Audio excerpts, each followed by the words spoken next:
Hey guys, this is Gavin from Team Ironcore. I'm here to show off my Ninja deck profile for the April 2014 ban list. I've won 2 locals with this gun, undefeated with it, about a 40-50 person local. It's really fun and actually kind of competitive when you play it right. So, I ran 3 Ninja Grandmaster Hanzos. The bread and butter of the deck, you get a free tutor out of your deck and it's really good. So, you run 3 Hanzos. You run 3 Upstart Golden Ninja, because you get your Hanzos out of the deck when you discard a trap and then you go basically +1 off of it, so it actually breaks even. So you can discard a trap and actually break even. And sometimes when you're actually tutoring for the trap with Hanzo, seems pretty good that you have a recursive plussing engine in the deck that gives you free monsters. Also, this card let you easily be able to go into 101 or Exciton Night when you were low on resources, but that rarely happened. I think I only made Exciton 1 time out of both tournaments. But I made 101 like it was my job. 101 was very good in this tournament. It stole a lot of opponents' big plays that they had, and this card is very good. It's very important. I ran 2 Masked Ninja Ebisu. Masked Ninja Ebisu is also really important in certain times when you need to get rid of your opponent's back row, but like right before you make an Exceed play or anything. They can't Bottomless this or Upstart Golden Ninja, so you can actually start bouncing all their back row before you make Exceed plays or big pushes or anything. And Ebisu by himself, he was just another ninja name in the deck, so it was good to have more ninja names in the deck. For my big boss monster here, we ran 2 White Dragon Ninja. Hands down, the best card in the deck. So those are my ninja core. For other monsters, I was also debating about main decking a Dark Simorgh, but I really didn't like it in the main deck. I like to side into it, so I see against the matches that it really destroys.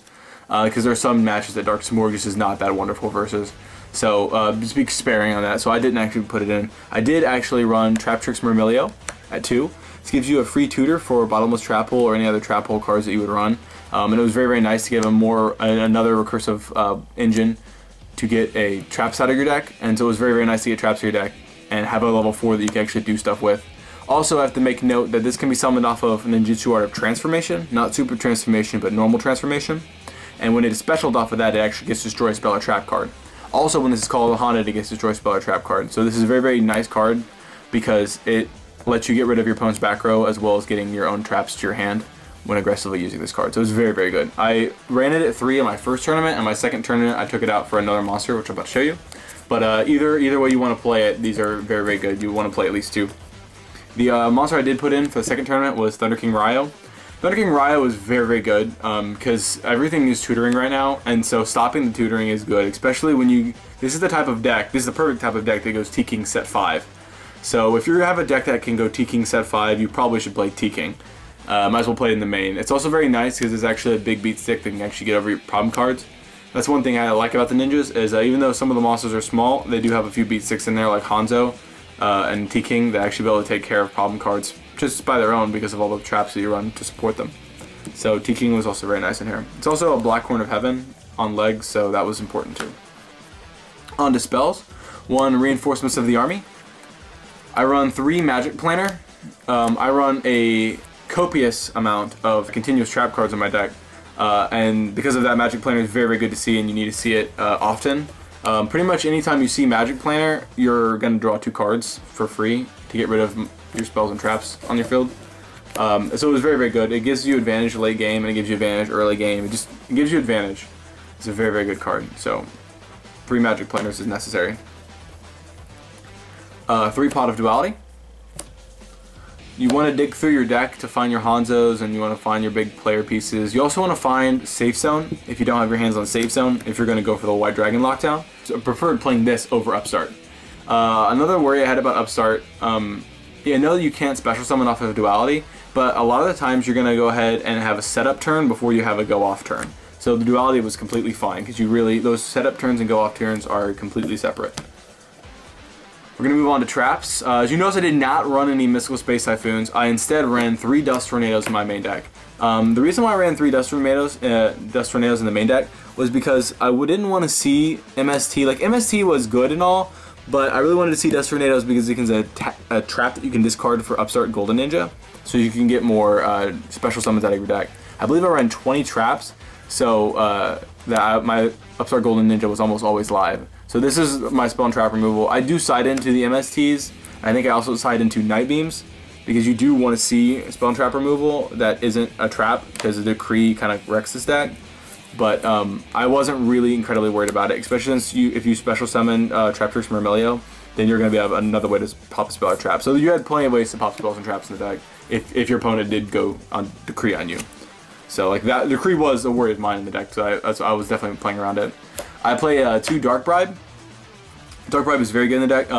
The big thing about the deck, most people say it's very weak because, you know, your biggest play in the deck is summon Hanzo, tutor for a Super Transformation, set it and pass, and hope it goes off. And if your opponent has MST or Lance or basically anything that could stop the Hanzo from going off, then you need to have something to stop it. Otherwise, you're probably going to not lose a duel, but you're going to have a rough time for the rest of the duel.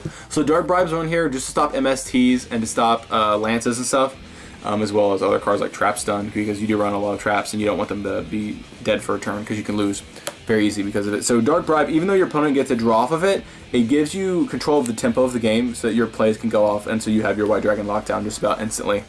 And the fact that it is a counter trap definitely is very, very helpful because your opponent can't chain to it, so it's very good. Onto the Ninjitsu Art cards, I ran 1 Ninjitsu Art of Transformation just to get out Traptrix Myrmeleo out of the deck, and because of my side deck I also wanted to run this too.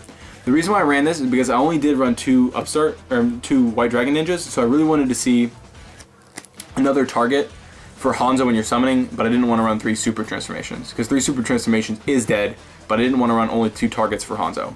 So I did run this just because it has ability to pop spells and traps if you need it. It almost kind of acts a little bit like a Forbidden Lance. If your opponent's targeting your card, you can get rid of it, get out a Myrmeleo, destroy a spell or trap, and then you have a different monster on the board for something else. It's very nice. You can use it a lot for defense. So that's why I ran 1 of that. I ran 2 Ninjitsu Art of Transformations. This is the big power card, the big push of your deck. You can get out White Dragon Ninja out of your deck and get your lockdown going, so you need to run those. I ran 3 Safe Zone. I was obviously debating about running 2 for a while, but 3 Safe Zone is definitely what you need to run in the deck.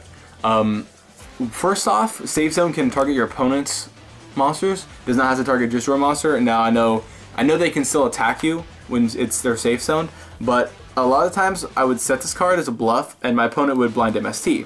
When your opponent blinds MSTs, you can just chain it, target their monster, now their monster goes away. So Safe Zone was a good way for me to clear monsters off the board. So that's another reason why I played 3. Also, you don't have a way to tutor it out of your deck, so that's another reason why I played 3. Next card, I ran 3 Fiendish Chain. Also important, you want to have a way to stop your opponent from going off if they are, getting ready to. And the reason I really like 3 Fiendish Chain, like my personal meta call in most decks is 2 Fiendish Chain and 1 Breakthrough Skill, or like a Divine Wrath or something. Just because this deck, or Fiendish Chain is very, very susceptible to Mystical Space Typhoon. But if you have White Dragon Ninja on the field, this is not susceptible to Mystical Space Typhoon. And it also doesn't kill itself, so it's really, really nice. And it gives you free fodder for Magic Planner, so that's why I ran 3 Fiendish Chain. I also ran 2 Call the Haunted. It's a way for you to get your monsters back. You don't run that many monsters, so you really want to see them. And the fact that you can run Safe Zone and the fact that you run Call the Haunted makes T-King really, really, really live. T-King under Safe Zone and under Call the Haunted is just really, really dumb and really scary. And your opponent can't have a lot of things to do about it, especially if you happen to face a Prophecy matchup or a Bujin matchup. Like, T-King plus Safe Zone is just freaking scary. There's no ifs, ands, or buts about it. So Call the Haunted is really good. It gives you pluses off of Hanzo, it gives you pluses off your other monster, it gives you destruction off of Myrmeleo, and T-King saves itself. So T-King can save yourself. You can use this like a mistake when you get a T-King out of your graveyard. So Call the Haunted was really good. I was debating running it at 3, but I'd rather see more monsters than more Call the Haunted. So I put in another monster and took out 1 Call the Haunted. So that's how that worked. And then this is from more of my trap lineup. I ran 1 Bottomless Trapple. Tutorable for Traptrix Myrmeleo, and it's really good this format. And my other target for Myrmeleo in the main deck was Traptrix Trapple Nightmare. I decided to run this over Void Trapple or normal Trapple just because basically it's an Exciton killer. When your opponent goes Exciton and goes to nuke the field, you can activate Traptrix Trapple Nightmare and you're going to negate the effect and destroy it. Same thing goes for 101 or any big Exceeds pushes. This almost becomes a tutorable Blackhorn, which is why I really, really like this card. It put in a lot of work. It stopped a few Worlds of Prophecies. It stopped 3 Exciton Knights. This is just a really, really good card, so you need to run it. And for the other 2 traps, I ran 1 Compulse and 1 Warning. I did not like Torrential Tribute in this deck because when you have a White Dragon Safe Zone lockdown, Torrential Tribute will still get rid of your White Dragon Ninja because Safe Zone does not protect you from your own stuff. So this was very, very important that you do not run Torrential Tribute, just because when you have a lockdown, you can't use TT, and a lot of times you have field presence, so these are the 2 I like. Compulse was fine. Also, I really like Compulse because you can Compulse your Hanzo back to your hand or any of your monsters back. You can use it very defensively. Several times I would summon a Hanzo and tutor. They would like Bottomless or something, and I would chain Compulse, put it back in my hand. Next turn I get another tutor, and I have a monster, and if I'm running low on monsters. So that was very, very important. On to this extra deck here. I ran one Heroic Champion Gandiva. I went into this 1 or 2 times versus a few decks that were kind of irrelevant, but like this is just in there. It's okay. 2 Blade Armor Ninjas. I would run 2 Blade Armor Ninjas because you can target, you know, White Dragon Ninja and it can attack twice. It can help you push for a lot of damage in a warrior deck. So 1 Excalibur to attack over like Star Eater or Leo or something. It just gives you out so lots of cards and it's very, very good. I did run 1 Blackship of Corn. I don't think I made this except for once versus like a Zen Mains or something. So like it's not that good, but you should probably have it when you have a lot of extra deck space like I have. 1 Abyss Dweller. It was really good. Beat Djinn matchup for me because he couldn't Quillin my safe zone T-King, I believe it was. He couldn't Quillin my safe zone T-Kings because I Abyss Dwellered him, so it stopped them in his tracks, and Abyss Dweller is really good.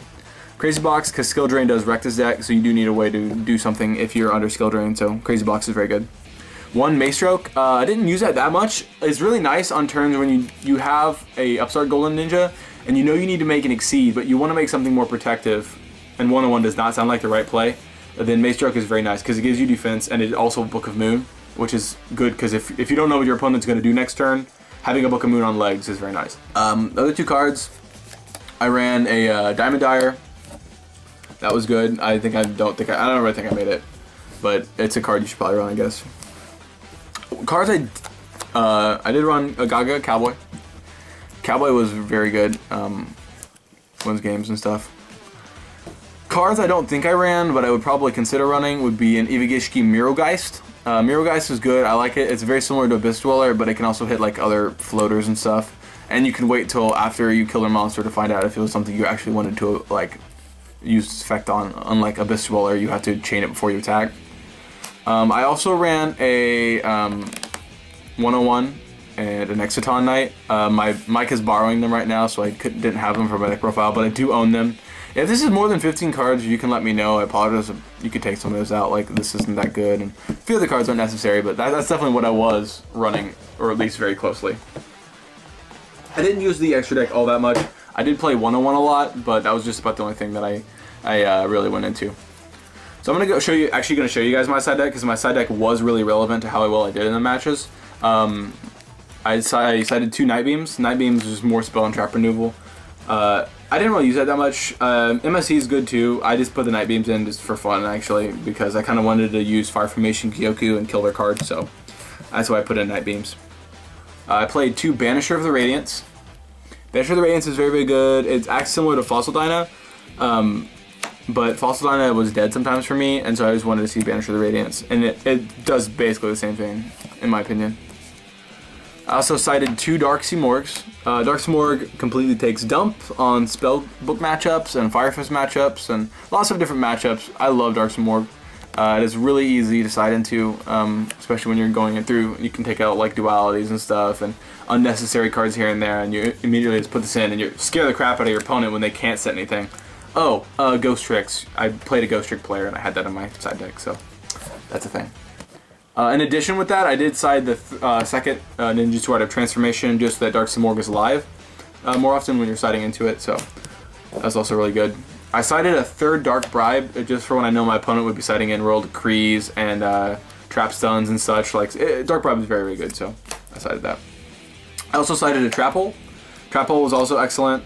I didn't have any problems with Trap Hole. Nice to side, you can tutor it. I cited 2 DNA surgeries. There was a few matchups where I found that was really, really good against. Somebody cited a Rivalry of the Warlords for me, just because White Dragon Ninja is a dragon, and DNA surgery kind of came in handy versus that player, so it was good. It's also good versus Spellbook matchups and Djinn matchups and Gear Game matchups, especially with pure Gear running around. So I really like DNA surgery. You could easily side like Maxis or something instead of that, but I mean, I don't know. It worked for me. I also side 2 Anti-Spell Fragrance. Anti-Spell Fragrance is so good in combination with Darksea Morg. Anti-Spell Fragrance says your opponent has to set spells and traps as if basically They have to set spells as if they were traps. You have to wait a turn to use them. So basically all spells become traps. And then you play Darks and Morgue, and then they can't activate spells or traps or set monsters when you have this on the field. So you beat Spellbooks, you beat Boojins, you beat Fireface. You basically beat any deck that relies on spells or traps. Like, it's just, it's very, very good, and it's super strong, and it's really scary to face against. So that was very good, and I ran that. Instead of running Maxis, I actually ran Vanity's Emptiness. Vanity's Emptiness was super awesome, because you can side it in, it acts like a trap, and your opponent has like trap hate or whatever, but it's fine, because you're having extra dark bribes and a lot of removal and stuff. You don't play this deck very, very aggressively, you play it very, very slow and grindy, and you make sure you get rid of all your opponent's resources before you make any stupid plays. And that's the reason why I really did really well at locals. It was about a 50-person locals both times. But Vanity's Emptiness puts in a lot of work, because if you're grinding out your opponent and you can take a read on what they have, you can flip Vanity's Emptiness, install them, and then whenever you're ready to do what you want, you Magic Planner away this Vanity's Emptiness, you draw 2 cards, and then you go ham. It's completely dumb, and it works very, very well. Also, little known fact, Vanity's Emptiness cannot kill itself when White Dragon Ninja is on the field. So White Dragon Ninja plus Vanity's Emptiness plus Safe Zone seems really, really, really good. So that was another play that was super awesome, another reason I cited Vanity's Emptiness. That's my deck profile, guys. I hope you guys enjoy. Maybe learned a little something, something. Hope you guys actually take the time to build this deck. I really, really like this deck, and I think I'm going to start taking this to a few regionals and see if I can get my top with it, because I really, really enjoy how well this deck plays. So thanks for watching, guys.